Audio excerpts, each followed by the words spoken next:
السلام عليكم ورحمة الله وبركاته. ازيكم يا جماعة؟ يا رب دايما تكونوا بخير وبأحسن حال. أول حاجة كده نبدأ بيها كده نصلي بينا على النبي عليه أفضل الصلاة والسلام. كان في حد من المتابعين العزاز طلبوا مني إن هم عندهم قصايص بس مش عارفة أو ما عندهاش أفكار تعمل بيها إيه.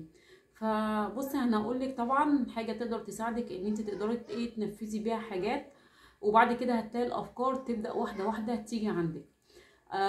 اول حاجه لازم تمسكي الخامات وتفصليها عن بعضيها، يعني الصيف لوحديه والشتوي لوحديه والخريف لوحديه. لو انت بس عندك مثلا شويه قصاقيس صيفي او قصاقيس شتوي، خلاص انت بتخليها مع بعضيها، وبعد كده بتبداي تفصلي الالوان عن بعضيها. بعد ما بتفصلي الالوان بتبداي بقى كل لون بتمسكيه وتطبقيه كده وبتركنيه على جنب، وتحطي برضو اللون التاني جنبيه لغايه ما تجمعي كل حاجه لوحديها كده وتبقى كل حاجه قدام عينك. بعد كده بتبداي طبعا لو هي حته قصاقيس صغيره بتبداي توفقي الوان مع بعضيها، عشان خاطر تقدري ان انت تطلعي منها حاجه تقدري ان انت تستفادي منها. هتقولي طب ممكن القصايص دي تبقى عندي حاجات صغيره انا ما اقدرش ان انا استفاد منها. لا، انت اكيد عندك حد في عيلتك او جيرانك او اي حد ممكن يكون عنده المقاس دوت اللي انت هتعمليه، وهتقدري ان انت ايه تبيعهوله. طبعا مش هيبقى ليكي مكسب فيه قوي اول مره، بس بعد كده هيطلع لك منه مكسب كويس. بس اهم حاجه ان انت بتكتسبي خبره، وان انت كل ما بتشتغلي على نفسك اكتر كل ما بتطلعي حاجه احلى واكتر واحلى واحلى واحلى. طبعا بعد كده لازم أن يكون حاجه اسمها تغذيه بصريه، ان انت يبقى عندك تغذيه بصريه. يعني ايه تغذيه بصريه؟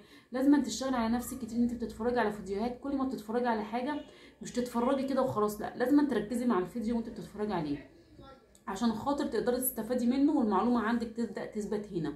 وبعد كده طبعا مش هنكتفي بس بالتغذيه البصريه، لازم أن تقومي تنفذي، عشان انت لما بتنفذي الحاجه بايديكي وبعينيكي الافكار بتثبت عندك هنا.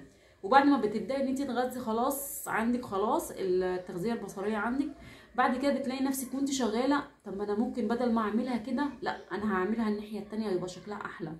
فخلي بالك انت بس عايزه تبداي، وبعد كده خلاص ما التأجيل ده خلي بالك حاجة فاشلة، ما تأجليش. انا كنت بقعد أجل اقول طب بكرة بعده، طب انا مش هبدأ دلوقتي، انا مش هعمل، لغاية ما وقفت مع نفسي واقفة وقلت لا انا هبدأ واللي ربنا رايده يكون.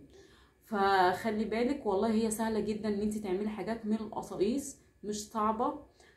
طب انا ما بعرفش ان انا ارفع المقاس، بالذات ان هم الاطفال الصغيره.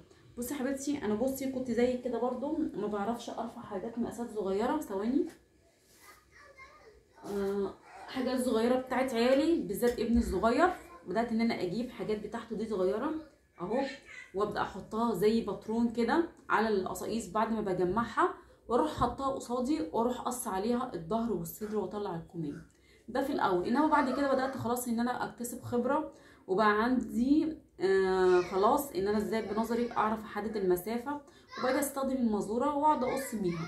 هتقولي لي طب القصاقيس عندي اوفق ازاي او اعمل ازاي؟ بصوا انتوا لو القصاقيس عندكم لازم في حاجه اسمها اطوال وفي حاجه اسمها عروض، فانت لازم تخلي بالك من الاطوال والعروض. ممكن انت تشتغلي طول عرض والعرض طول فمش هينفع معاكي. لازم العرض يشتغل عرض والطول يشتغل طول. ليه؟ عشان خاطر العرض ده بيبقى فيه نسبه مطاطيه. بصوا يا جماعه العرض ده بيبقى فيه نسبه مطاطيه، شايفين؟ لو جينا اشتغلنا بالطول مفهوش مطاطيه زي العرض، عشان لما يجي الشخص يجي يلبس الحاجه تبقى داخله مرتاحه بجسمه وتبقى مريحاه وهو لابسه. بصي انا دوت عاملاه من القصاقيس، بصوا شايفين قصاقيس اهي، وفقت الالوان كلها مع بعضيها، شايفين اهو 3 الوان اهو، بس انا وفقتهم. بصوا وعملت ايه اهو، شايفين؟ ده اول حاجه اهو. تاني حاجه يا جماعه اهو، بصوا اهو شايفين ده الوش بتاعه اهو، وادي بصوا الجيوب. طبعا ده ملهوش علاقه بده، بس دوت لايق مع ده، فانتي بتوفقي الالوان. بصي بقى الظهر هو نفس الجيوب اهو. بصي والله يا جماعه عالم القصاقيس دوت بيبقى ممتع جدا جدا جدا في شغله، وحلو جدا، بيبقى احسن من القماش الجاهز الكبير اللي انت بتجيبيه وتبقى عارفه ان انت هتقصيه ايه. بالعكس انت لما بتجيبي حاجه ملهاش فايده وبتعملي لها فايده، صدقيني بتبقي فرحانه بيها احسن من اي حته تانية. بصوا بصوا يا جماعه، ده اهو، ده كده قصاقيس. بصوا والله قصاقيس. شوفوا ده الطفل اهو، يعني شهور اهو. بصوا طلعت بنطلون وعملت له سويت شيرت. بصوا يا جماعه اهو قصاقيس، عشان محدش ايه ما يقولش انتي قصاقيس، والله وانا اللي مجمعاها. بصوا اللهم بارك، جميل جدا.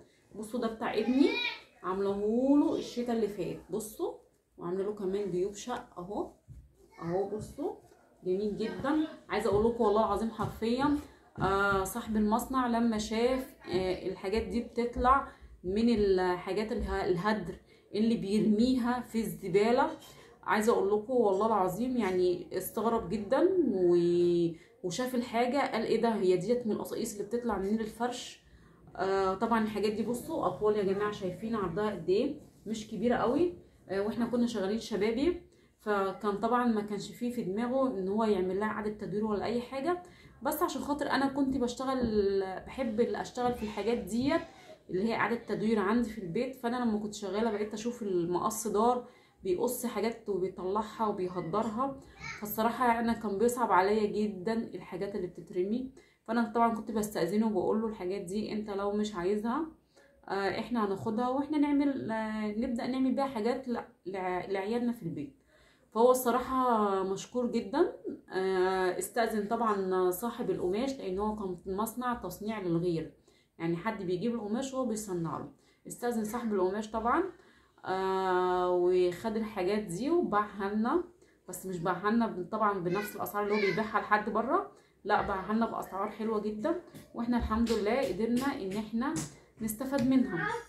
عايزه اقول لكم بصوا اهو، شايفين اهو، شايفين اللهم بارك. بصوا وادي بنطلون كمان اهو، شايفين، وادي المطاطيه اهي، شايفين اللهم بارك، جميل جدا.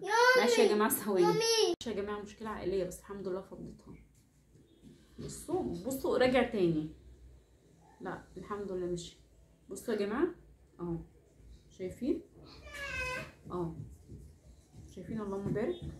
بصوا طبعا الحاجات دي اهي اهو. هتقولي طب انت ازاي قصيتيها او حطيتيها؟ بصي انا حطيت القصاقيس جنب بعضيها، وبدات ان انا اخلي الالوان متناسقه مع بعضيها، وبدات احط اشوف ده اللي فوق ولا ده ولا ده، وبدات ارصها على حسب ما انا عايزاها. وبعد ما رصيتها طبعا بدات ان انا اقص منها الصدر واقص منها الظهر، وبعد كده حطيت برضو نفس الالوان اللي استخدمتها في الصدر وفي الظهر هو برضو اللي هستخدمها في الكوم. شايفين اهو. والله يا جماعه بيطلع منها حاجات حلوه جدا. طبعا لو الفيديو قدرت ان انا افيدك بحاجه او في حاجه انت ما فهمتهاش ممكن تبعتيلي، وانا ان شاء الله برضو احاول ان انا اقربها لك اكتر. وما تبخلوش عليا بقى باشتراك في القناه عشان القناه تكبر بيكوا وليكوا، وتفعلوا الجرس عشان كل فيديو جديد انزله تقدروا تستفادوا منه. وما تنسوش بقى بالله عليكم تدعوا لي دعوه حلوه من قلبكم عشان خاطر اقدر اكمل. وان شاء الله اي فكره هتجيلي مش هبخل بيها ابدا عليكم، وان شاء الله هتلاقوني عملت لكم فيديو بيها ونزلته لكم. سلام.